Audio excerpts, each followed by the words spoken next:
வீட்டுக்குள்ளாலே இருந்து போர் அடிக்குது. சரி, புது நன்மை வீட்டுக்கு போலான்னு சொல்லி கிளம்பியாச்சு. இன்னைக்கு ஏன்னே தெரியல, சன் கொஞ்சம் அதிகமா முத்தம் கொடுக்குது. உன் பாசத்துக்கு முன்னாடி நான் தோத்து போயிட்டேன் பரமா. எப்ப வெளியே கிளம்பினாலும் இவன் சொல்ல தாங்கல. இதனாலேயே பேங்க் கொள்ளாடிக்கிறவங்க மாதிரி கிளம்ப வேண்டியதா இருக்கு. இங்க இருக்க இயற்கை வளங்களை எல்லாம் ரசிச்சுட்டே எங்க அம்மா ஓடைக்கு பக்கத்துல வண்டி நிறுத்திட்டாங்க. என் தங்கச்சி பாவம் என்ன நினைச்சாலோ என்னமோ தெரியல, பொசுக்குன்னு ஓடையில போனை தூக்கி போட்டுட்டா.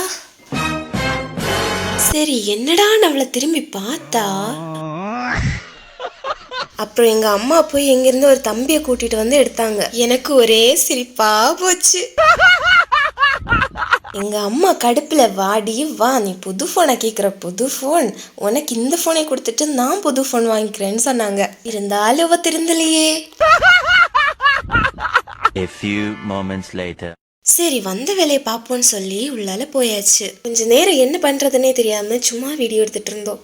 Bombastic side eye.